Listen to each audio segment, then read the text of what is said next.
Hello everyone, this is Tonelli. Welcome to a new episode of One Chord a Week. Today's chord might not win any prizes as far as the most beautiful chord goes or the most popular, but it is a must-know chord, so let's dive right in. The diminished chord in its triad form, like we're looking at today, might not be the most popular chord of all, but it is necessary because it is used to harmonize the major scale. That means that if you want to play a major scale and build chord progressions underneath, this chord is one of them. And if it is a chord of the major scale, it is therefore also a chord of all the diatonic modes. So not only minor too, but Lydian, Mixolydian, Dorian, all the usual suspects. So that's one reason why it's so important. The other one is that it's the basis for other diminished chords that are more functional and sometimes more prominent in music, such as the diminished seventh chord, the half diminished, and so on. So it's certainly a chord you have to know. And let's get started with the formula to see how it's built. Being just a triad makes the diminished chord quite simple in its formula. It's just a stack of minor thirds. So we have a minor third from C to E flat, which is its third, and another minor third between the E flat and the G flat, which is a diminished fifth. All right, so that's the characteristic of this chord, is that it's two minor thirds, one on top of the other. All right, so on the guitar, and as far as the notes go, it goes like this. We have a C in the root. As always, these chords are given to you in the key of C. You already know that, so that you can compare them and learn them, and then you'll move them around wherever you need them. Okay, so we have the C as the root. Then we go to the minor third, which is E flat. So far it sounds like a minor chord, but then we have a diminished fifth. The diminished fifth is the note one half step below the regular fifth. So in a minor chord, we'd have this, but now we have to lower this fifth, G, down to G flat. You see, then you get this sound. And so again, root, minor third, which is E flat, and diminished fifth, which is G flat. And that's it. Very simple formula.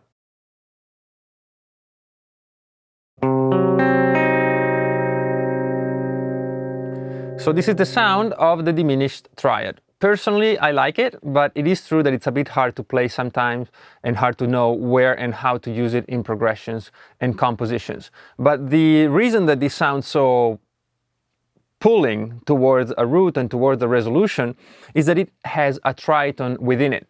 And we talked a little bit about the triton in the dominant sus4 chord, I believe, which I'll have a link for you up here. And basically the triton is an interval that's 3 whole steps apart. So it's a diminished fifth. It's the interval that divides the octave into 2 equal parts. And so in this specific chord, I have a triton between the C, which is the root, and the G flat, the diminished fifth. All right, it's the only triad of the diatonic triads that has a triton built in. And right away, that triton gives it the dominant function. So this chord wants to resolve to the 1, okay? That's basically the idea behind it.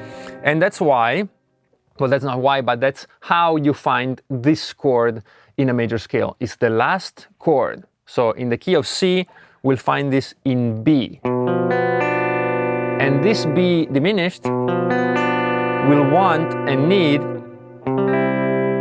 to take you to the 1. So when you use it like this, any kind of unpleasant sound,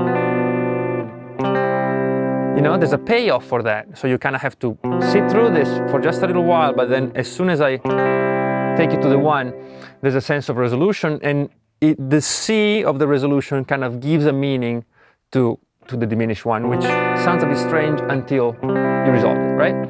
And so the triton in this case is this that wants to resolve to this. Right? That's the idea behind this chord. So that's really it. And then as we'll use it for different other functions, when we add more notes to this, and we have to refer that to videos in the future, then you'll be able to build upon this foundation of dissonance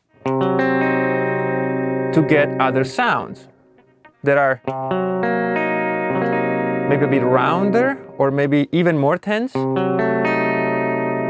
but they seem to be easier to place, all right? They seem to be easier to use in everyday chord progressions. And now let me show you 3 fingerings for this chord across the fretboard. The first one, the one I just showed you as I was giving you a few examples, is this. We'll play the root on the 3rd fret of the 5th string, and then we go to the diminished 5th here on the 4th fret on the 4th string. That's our G flat. You can hear the tritone at work. And then we basically play the root again on the 5th fret here of the 3rd string.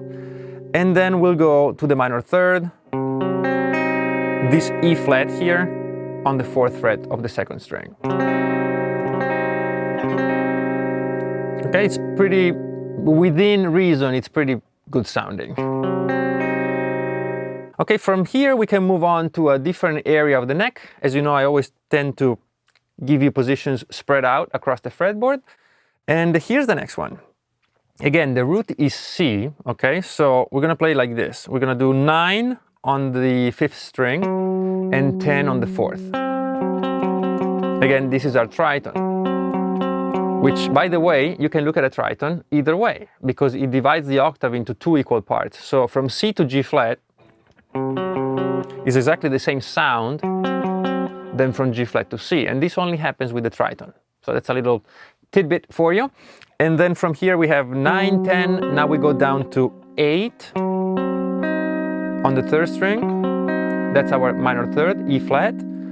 And finally we play the diminished 5th again on this F sharp here on the 7th fret of the 2nd string. I really enjoy this position as well, all right? Don't forget, all these chords, I'm playing them in C, so they tend to resolve to D flat, all right? So they want to go to D flat. Doesn't matter where you play them. If I play them here, they want to go to D flat, okay? That's important to keep in mind. And the last position, I will give it to you up here, and it goes like this. We have E flat on the 4th string, 13th fret. Then we go to this G flat here on the 11th fret of the 3rd string, and then C, which is our root, on 13th fret of the 2nd string, and then we'll play the minor 3rd again here, E flat. And you can use a little bar here, or you can stretch and play like this. And there you go. 3 positions for you to enjoy and explore. And of course, triads are very important, so you might want to expand on this. Maybe have 15 or 20 different ways to play the diminished triad. That would be good. As far as scales go, this chord is pretty selective because many scales have a minor 3rd, but not many have a diminished 5th, unless you go into the stranger scales. But you know, since I'm only usually giving you a couple of scales to get started with, I have to say that the first one that comes to mind is the Locrian scale. The Locrian scale is the mode of the major scale, so it's a regular simple mode based on the 7th degree. And the 7th degree of a major scale is the diminished chord, okay? So the first one I would explore is the following. I would play C diminished, and on top of it, I would play the Locrian scale. The Locrian scale is a minor scale with a flat 2nd and a flat 5. So if you are new to the modes or you're not too clear on this, I do a weekly live stream every Saturday.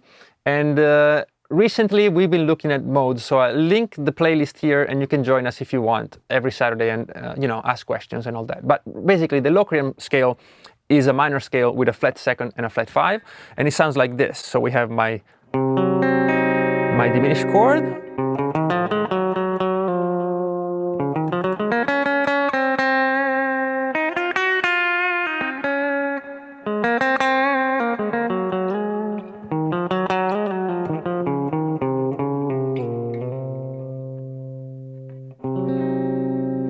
and that's kind of the sound of it.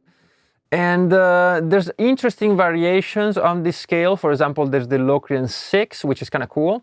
There's the Super Locrian. These are modes of the melodic minor, harmonic minor. The other scale that I want to show you is a bit of a strange one. It's a symmetrical scale. It's called the diminished scale, and it's made up of 8 notes, which is kind of weird. And it's funny the way it's built. So I thought I would share it with you. It's basically a whole step, then a half step, then a whole step, then a half step, then a whole step, then a half step, then a whole step, and then with the last half step, I'm back to C.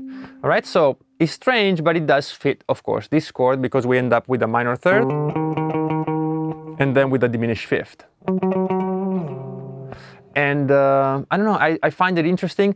It's not maybe a scale you would jam on, so usually it's used functionally, but if you want to jam on it, you can just record a little loop of a diminished triad, maybe even arpeggiate it to make it a bit softer, and then you improvise with this scale.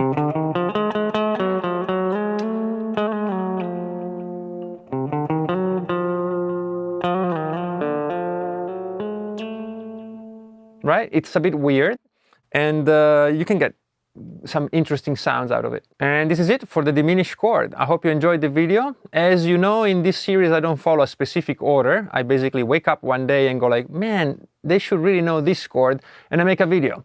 And so I think it keeps things fresh, but eventually as you go week by week watching these videos, you'll build a great vocabulary of chords, and this will help everything. Your theory knowledge, it will of course improve your harmony, and it will also improve your scales learning, although I won't get into that right now, but chords are a great way to truly understand scales and how to use them and why we use them. So that's another benefit, I think. And if you did enjoy this video, please consider subscribing, liking, commenting, maybe spread the word a little bit to help me out as a channel, of course, but also to help me reach more people, because I think some of this stuff might be very beneficial, especially to those who can't afford proper music education. All right, so thanks again. I will see you very soon with a new chord. Keep playing, and see you very soon. Bye-bye.